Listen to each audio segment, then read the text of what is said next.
All right. So the first motivating factor is financial rewards, financial motivators, monetary rewards. So you can use different names for it. तो financial reward ये एक अच्छा suitable word है, हम इसी को इस्तेमाल करते हैं, या मॉनेटरी रिवॉर्ड्स। नाम से जाहिर है क्या मतलब है कि when you reward employees in the form of money, simple is that. और आपको पता है कि मनी जो है is one of the important factor which can motivate employees. ये हमने मैस्लो की थ्योरी में भी पढ़ा है, जहाँ फिजियोलॉजिकल नीड्स को सेटिस्फाई करने के लिए मनी की जरूरत होती है, फिर स्टीम नीड्स में भी स्टेटस को अप करने के लिए भी मनी की जरूरत पड़ती है। आपने गाड़ी ले लिया, कपड़े अच्छे ब्रांडेड, जूते, गाड़ी, घर, अच्छा, और जो टेलर था वो तो कहता ही था। तो मनी एक हमने एक one of the factor which comes out as an important element to motivate employees। अब उसमें सबसे पहले आ गया वेजेस हमारे पास, ठीक है। अब वेज में वेज आपको पता है कि डेली और वीकली या दी जाती है। हमारे यहाँ वैसे तो डेली दी जाती है, कहीं पर वीकली भी दी जाती है, और इसमें एम्प्लॉइज को काम मिलता है, लेकिन ये लो लेवल एम्प्लॉइज होते हैं, लो लेवल वर्कर्स, और वो काम करते हैं और उसके बाद उनको दे आर गिवन देयर और रिवॉर्ड। जबकि सैलरीज जो होती हैं वो आपको पता है they are given at the end of the month. तो वेज जो है वो इस तरह से नॉर्मली दी जाती है, और उसमें या तो आपके वर्किंग आवर्स को देखकर दी जाती है कि आप कितने घंटे काम करते हैं, या ये देखा जाता है कि आप आउटपुट कितनी प्रोड्यूस कर रहे हैं। आगे चल के हम इसी पे बात करेंगे कि वेज रेट जो दिया जाता है, there are two ways to give it to employees, one time rate, दूसरा पीस रेट, जो दोनों आपको नजर आ रहे हैं। तो टाइम रेट मतलब when you see how much time is being spent by the employee on daily basis, और उस हिसाब से फिर आप पर आवर चार्जेस सेट कर लेते हैं और उसी हिसाब से एम्प्लॉय को पर आवर पे करते रहते हैं। The longer the employee stays there at the work place, the higher will be the wage rate. ये टाइम रेट में होता है। और पीस रेट में आप डिटरमिन करते हैं पर पीस, मतलब कि जितनी भी आउटपुट प्रोड्यूस करेगा employ, if you count them, तो employ will get the wage rate according to it. और उसमें पर आउटपुट या पर पीस या पर आइटम रेट सेट कर लिया जाता है कि इस एम्प्लॉय को इतना मिलेगा। तो the more the output will be produced by the employee, the higher will be the wage of the employee as well. तो ये दो तरीके हैं पे करने के, और ये डिपेंड करता है कि आप किस तरह देना चाह रहे हैं। मतलब नेचर ऑफ बिजनेस पे डिपेंड करता है। जैसे कि अगर कोई सर्विस बिजनेस है तो उसमें पीस रेट तो चलने वाला नहीं है, because in service business you do not produce goods. तो उसमें आप काउंट क्या करेंगे? ऑफ कोर्स नहीं कर सकते ना काउंट। तो उसमें फिर आप हो सकता है टाइम रेट को प्रेफरेंस दें कि एक एम्प्लॉय है, जैसे कि एक रिटेल शॉप पे एक बंदा खड़ा हुआ है हु डील्स क्लाइंट्स और customers who visit them on daily basis। तो अब अगर एक वर्कर खड़ा हुआ है सारा दिन और कोई कस्टमर नहीं आता, तो that is not the fault of the worker. तो उसको पैसे ही ना दिए जाए, ऐसा तो नहीं हो सकता ना। तो उसको फिर टाइम के हिसाब से दिए जाते हैं कि you stayed there for 6 hours और 7 आवर्स अ डे और 8 आवर्स अ डे, और पर आवर के हिसाब से इसको दे दिया, ऐसे दिया जा सकता है। और पीस रेट नॉर्मली इस्तेमाल होता है फैक्ट्री में, जहाँ पर some good is being produced, तो आप काउंट कर लेते हैं the number of item produced by each worker, और फिर अकॉर्डिंगली जो भी रेट चल रहा होता है या जो डिसाइडेड होता है उस हिसाब से पे करते हैं। अच्छा, एक और टर्म है जिसके अंदर हमें नजर आ रही है, फिर हम अभी जल्दी से टाइम और पीस रेट भी चलते हैं, वो है ओवर टाइम पेमेंट। क्योंकि पास पेपर में ना क्वेश्चन आया हुआ है, इसलिए मैंने इसे हाईलाइट कर दिया है यहाँ पर। और वो क्या है, आपने याद रखना है कि जो नॉर्मल वर्किंग आवर्स होते हैं ना फॉर एम्प्लॉइज, वो होते हैं 9 to 5। They come in the morning at 9 and they leave in the evening at 5। Normally ये होता है 9 to 5 का, और 9 to 5 जो है ये आपके 8 घंटे बन जाते हैं। तो अब अगर आप you instruct employees to work more than these hours, तो हम इसे कहते हैं कि employee is working more than normal working hours. और ये एम्प्लॉय का राइट है कि employee can choose whether employee wants to work or not. Nobody can actually force them to work, क्योंकि ये उनका लीगल राइट है कि वो जो कॉन्ट्रैक्ट है या जो एग्रीमेंट है वो 8 घंटे का है, वो खत्म हो गया। अब एम्प्लॉइज जो है ना, they are human as well ना, they get tired as well. तो वो उनकी मर्जी, अगर वो काम करना चाहते हैं तो करें, नहीं करना तो ना करें। तो ओवर टाइम का मतलब है कि नॉर्मल वर्किंग आवर से जब ज्यादा घंटे काम करेंगे एम्प्लॉइज। अगेन ऑफ कोर्स इसमें विलिंगनेस एम्प्लॉइज की चाहिए। लेकिन जो ओवर टाइम होता है ना, ये नॉर्मली ज्यादा रेट दिया जाता है। जैसे मैं एग्जांपल देता हूँ कि अगर एम्प्लॉइज को कोई दे रहा है, फर्ज किया $3 पर आवर अगर मिल रहा है, तो जब ओवर टाइम किसी से करवाना है तो in order to attract them you give them more than $3। आप $4.5 दे रहे हैं फर्ज किया, क्यों? तभी एम्प्लॉय काम करेगा ना, अदरवाइज अगर आप थके हुए आप कहेंगे बस यार और नहीं होता। लेकिन जब आपको नजर आएगा कि यार हमें रेट ज्यादा मिलेगा, तो employees might think of it twice, और some employees might be willing to work as well. तो ओवर टाइम जो नॉर्मल वर्किंग आवर्स का रेट होता है उससे ज्यादा होता है। अच्छा, फिर टाइम रेट में आप जल्दी से अगर हम देख लें तो उसमें एडवांटेज पहला, suitable when output of the worker is difficult to measure, मैंने आपको ये बात बता दी है, तो वहाँ टाइम रेट प्रेफरेंस की को प्रेफर करते हैं। अच्छा, ये एक तो सर्विस के बिजनेस में ऐसा हो सकता है, ठीक है, आउटपुट मेजर नहीं कर सकते, और ऐसा भी होता है कि अगर if one item is being produced by more than one worker, तो आप ये डिसाइड नहीं कर सकते कि कौन सा वर्कर कितनी चीजें बना रहा है, क्योंकि एक चीज को बनाने में there are many workers who are involve, तो फिर आप एक वर्कर की आउटपुट नहीं निकाल सकते, तब भी आप टाइम रेट को प्रेफर करेंगे। अच्छा, फिर तो वहां सूट करता है ये एम्प्लॉय, तो आप इसकी जो डेवलपमेंट है ना वो ऐसे ही करोगे जैसे मैंने आपको बताया अभी। अच्छा, employee will be willing to stay for longer hours, yes, क्योंकि जब आपको पर घंटा मिल रहा है तो एम्प्लॉयज कहेंगे ठीक है हम ज्यादा घंटे स्टे करते हैं, क्योंकि उससे हमें पैसे भी ज्यादा मिलेंगे। तो ऐसा होता है, और ये नॉर्मली कब होगा, जब आपको ये लगता है कि कस्टमर जो है ना वो लेट्स से कि लेट नाइट भी आते हैं, तो फिर आपको यू रिक्वायर सर्टेन वर्कर्स, तो आप वर्कर्स को लेट नाइट जो है ना वो या लॉन्गर आवर्स के लिए रिक्वेस्ट कर सकते हैं, and they might be willing to work, क्योंकि आप उनको टाइम रेट के हिसाब से दे रहे हैं। या अगर आप लॉन्गर आवर्स करवा भी रहे हैं, वो लॉन्गर आवर्स में फिर यही होगा ना, आपको पता है ओवर टाइम आपको पेमेंट देनी पड़ेगी, वो पर आवर होगी, तो पर आवर में वो फिर ऑफ कोर्स एक इंसेंटिव है वर्कर्स के लिए, तो वो रेडी हो जाएंगे काम करने के लिए। तो लॉन्गर आवर्स के लिए आप काम करवा सकते हैं टाइम रेट दे के वर्कर से।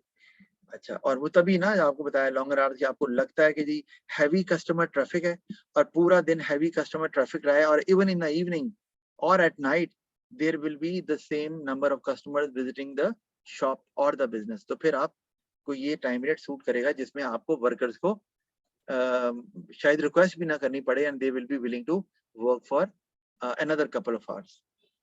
अच्छा, फिर workers can focus more on quality rather than quantity of the product. हाँ, ये एक और फायदा कि वर्कर्स को पता है कि they do not need to be in hurry, उन्हें पता है उन्हें पैसे चीजें बनाने के नहीं मिल रहे, उन्हें ज्यादा घंटे काम करने के मिलेंगे, पर आवर मिलने हैं, तो they take more time and they produce the item which is of the desired quality और ऑफ द हाईएस्ट क्वालिटी। तो ये एक फायदा है, वरना इन्हें हरी जो है वो थिंग्स जो है ना कैन गो रॉन्ग और quality can be compromised as well. फिर उसके बाद डिसएडवांटेज की तरफ आ जाए तो एक्सपेंसिव है, supervisors need to be hire to make employees keep working, yes, वो क्यों? जब आप टाइम रेट दे रहे हैं तो employees might not work, they would like to kill time only, कि बैठ के हैं टाइम उन्होंने कहा चलो जाया करते हैं, टाइम वेस्ट कर रहे हैं कि स्ट्रेटेजी इस्तेमाल कर रहे हैं कि चलो पैसे मिलेंगे काम छोड़ो।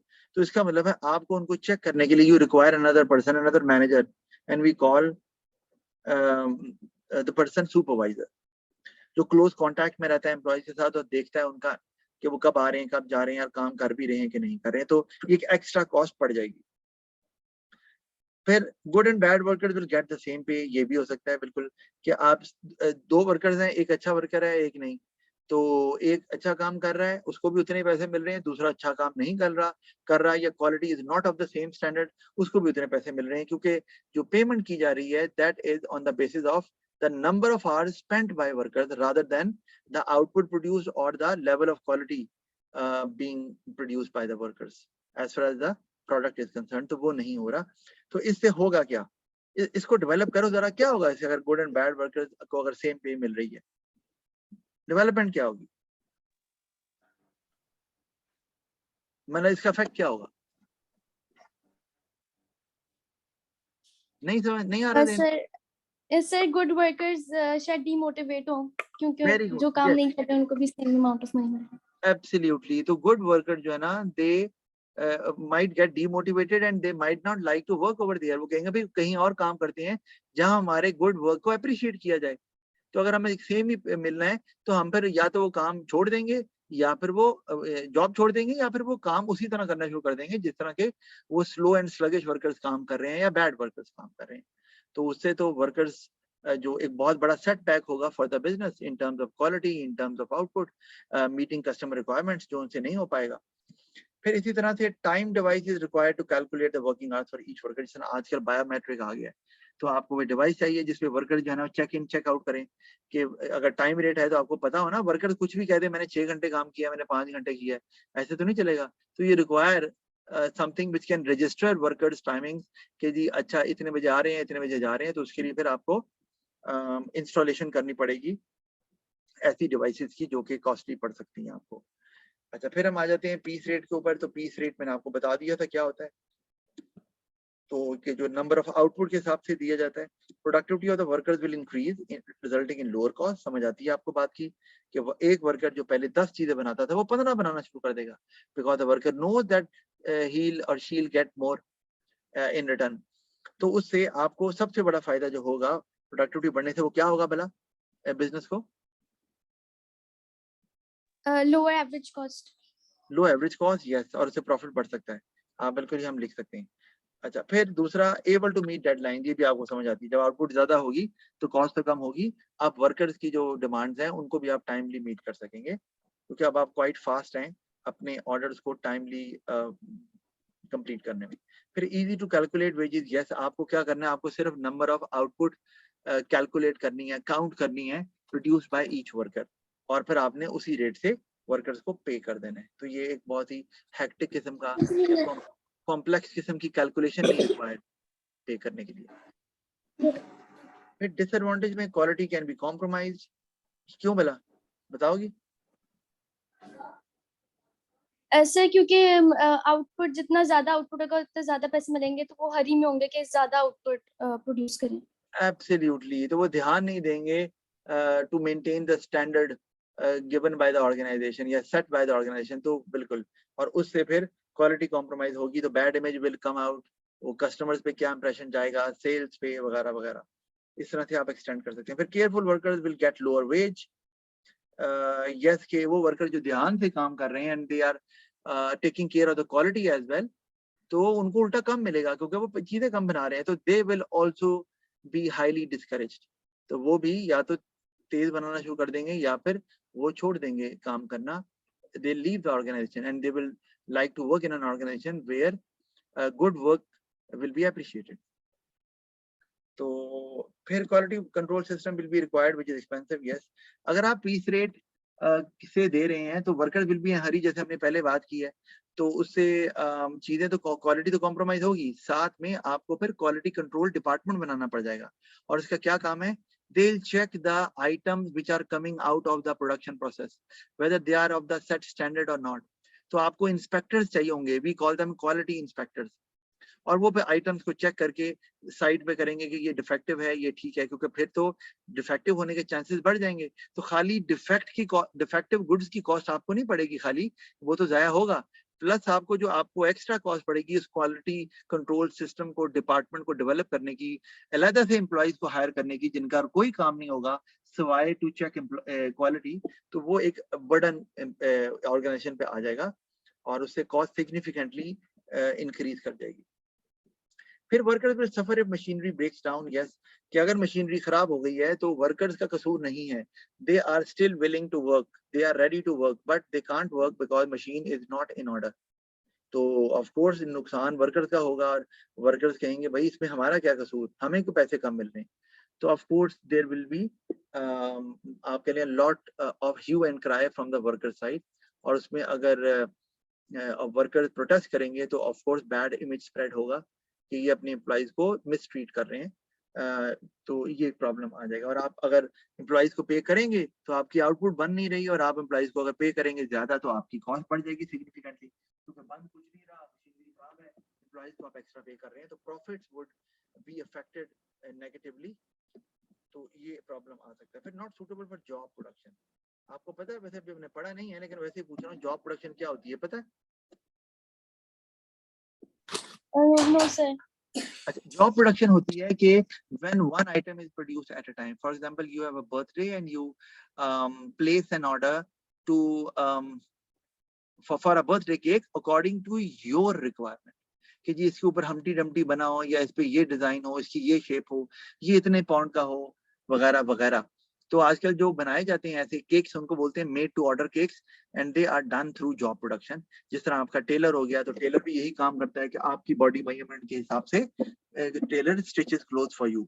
एक बाजार से भी मिलते हैं, and we call them readymade garments. वो जॉब प्रोडक्शन नहीं होती, उसमें मशीन जो है वो एक ही साइज के medium, large, extra large, small, वो इकट्ठे बना देती है मशीन। लेकिन जॉब प्रोडक्शन में less of machinery is used, in fact minimum of machinery is used, क्योंकि आपको खुद से वो चीज बनानी है। जैसे दुनिया की एक सबसे महंगी तरीन गाड़ी जो है वो आती है रोल्स रॉयस, देखी है आपने? No sir. नहीं देखी। तो वो महंगी इतनी क्यों है? उसकी खास वजह ये, वो हैंडमेड है और वो लोगों की रिक्वायरमेंट पे बनाई जाती है। बहुत कम गाड़ियां आपको नजर आएंगी, इवन यूरोप में भी। तो उसमें फिर वो कॉस्टली बहुत होता है आपका जॉब प्रोडक्शन जो है। तो अब अगर आपने वर्कर्स को पीस रेट देना है और आपने जॉब प्रोडक्शन करनी है, जॉब प्रोडक्शन क्या है कि you will wait for the customers to arrive and they will tell their requirements. इसका मतलब है आप पहले से चीजें बना के रख नहीं सकते। तो what will happen to the workers who are being given wages on the basis of piece rate? बताओ, वो तो वेट ही करते रह जाएंगे। आप कहेंगे जी कस्टमर आएगा ऑर्डर देगा, वो कहेंगे हमने बनानी है, आप कहेंगे अभी कैसे बनानी है, कस्टमर कहेगा तो बनाएंगे। That is what we call job production.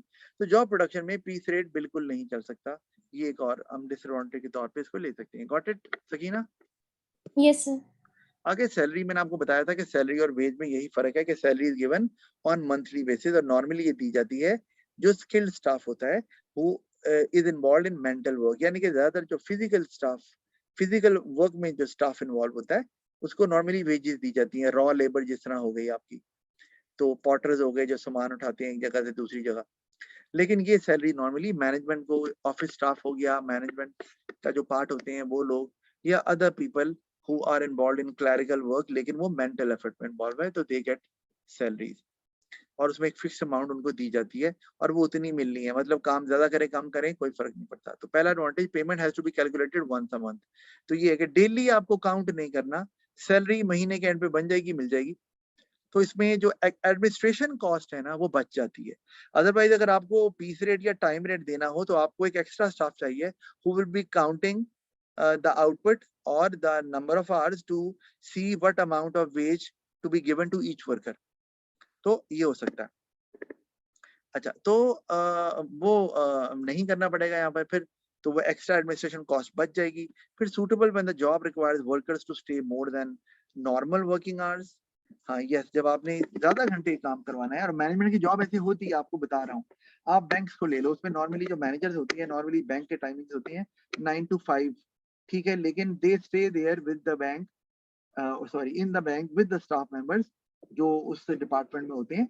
और 8-9 भी बज जाते हैं, कभी 10 भी बज जाते हैं, क्योंकि उनको वो सारा काम वाइंड अप करके जाना होता है। आप स्कूल में ले लें, जो प्रिंसिपल्स होती हैं या जो मैनेजमेंट में होते हैं, टीचर्स, बच्चे होम टाइम पे घर चले जाते हैं, लेकिन मैनेजमेंट जो है ना, they have to stay there, they stay back there for maybe another couple of hours. तो लेकिन उनको सैलरी उतनी मिलती है, वो एक्स्ट्रा आवर्स काम करने के कोई पैसे नहीं है। तो फिर उस लिहाज से फिर सैलरी बहुत सूटेबल है ऐसी जॉब के लिए जहां पर आपको ज्यादा घंटे काम करवाना है, आपको एक्स्ट्रा पे नहीं करना पड़ेगा। अच्छा, नुकसान, it is a fixed cost which has to be paid even if there is no output. Yes, कि आप कुछ नहीं भी बना रहे हैं तो आपको वो स्टाफ मेंबर जो सैलरी ले रहे हैं, you have to pay them. तो ये एक मुश्किल काम है, specially for a business which has just started, या जिसकी सेल्स फॉल कर रही है या अभी कम है, तो उनको प्रॉब्लम ये आएगा।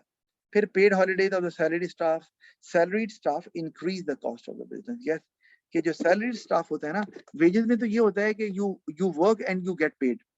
सैलरी में ऐसा नहीं है। सैलरीड स्टाफ जो होता है, they are given certain holidays in a year, और नॉर्मली वो 30 डेज के अराउंड होती है और विद पे होती है। यानी कि एम्प्लॉय छुट्टी पे चला गया है और उसे पैसे मिलने हैं, लेकिन उसकी जगह आपको कोई और रखना पड़ जाए, तो फिर वो उसको एम्प्लॉय के तो पैसे देने पड़ेंगे ना। तो ये कॉस्ट इस तरह से आपकी बढ़ सकती है, और ये लॉ है, एम्प्लॉयमेंट लॉ में आता है कि आपको पेड हॉलीडेज देनी पड़ती हैं एम्प्लॉयज को। नॉर्मली जो सैलरीड स्टाफ है, सैलरीड स्टाफ जो सैलरी लेता है। फिर हमारे पास आ गया कमीशन। कमीशन, आपको सबसे बड़ी एक बात मैं बता दूं कि कमीशन में एक चीज जो इंपॉर्टेंट है वो है कि ये सेल्स पे होती है, आपने याद रखना है। कमीशन हमेशा सेल्स पे दिया जाता है। इसका ताल्लुक प्रोडक्शन के साथ नहीं है। तो अब कमीशन नॉर्मली ऐसे दिया जा सकता है जैसे कि आप एक रिटेल ग्रोसरी स्टोर है और आप वहां पर एक सेल्समैन है और आपको ये कहा जाता है कि यू विल बी गिवन